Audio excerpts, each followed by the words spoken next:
एक बार की बात है, देवताओं के राजा इंद्र ने किसानों से किसी कारण से नाराज होकर 12 वर्षों तक बारिश न करने का निर्णय लेकर किसानों से कहा, अब आप लोग 12 वर्षों तक फसल नहीं ले सकेंगे।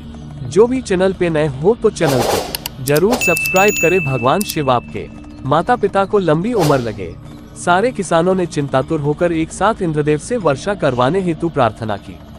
इंद्र ने कहा, यदि भगवान शंकर अपना डमरू बजा देंगे तो वर्षा हो सकती है।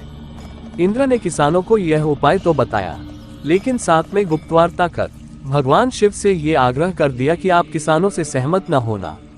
जब किसान भगवान शंकर के पास पहुंचे तो भगवान ने उन्हें कहा, डमरू तो 12 वर्ष बाद ही बजेगा। किसानों ने निराश होकर 12 वर्षों तक खेती न करने का निर्णय लिया।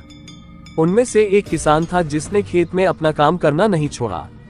वो नियमित रूप से खेत जोतना, निंदाई, गुड़ाई, बीज बोने का काम कर रहा था। ये माजरा देखकर गांव के किसान उसका मजाक उड़ाने लगे। कुछ वर्षों बाद गांव वाले इस परिश्रमी किसान से पूछने लगे, जब तुम्हें पता है कि 12 वर्षों तक वर्षा नहीं होने वाली तो अपना समय और ऊर्जा क्यों नष्ट कर रहे हो? उस किसान ने उत्तर दिया, मैं भी जानता हूँ कि 12 वर्ष फसल नहीं आने वाली, लेकिन मैं ये काम अपने अभ्यास के लिए कर रहा हूँ, क्योंकि 12 साल कुछ न करके मैं खेती किसानी का काम भूल जाऊंगा। मेरे शरीर की श्रम करने की आदत छूट जाएगी। इसीलिए ये काम मैं नियमित कर रहा हूँ, ताकि जब 12 साल बाद वर्षा हो तब मुझे अपना काम करने के लिए कोई कठिनाई न हो। ये तार्किक चर्चा माता पार्वती भी बड़े कौतूहल के साथ सुन रही थी।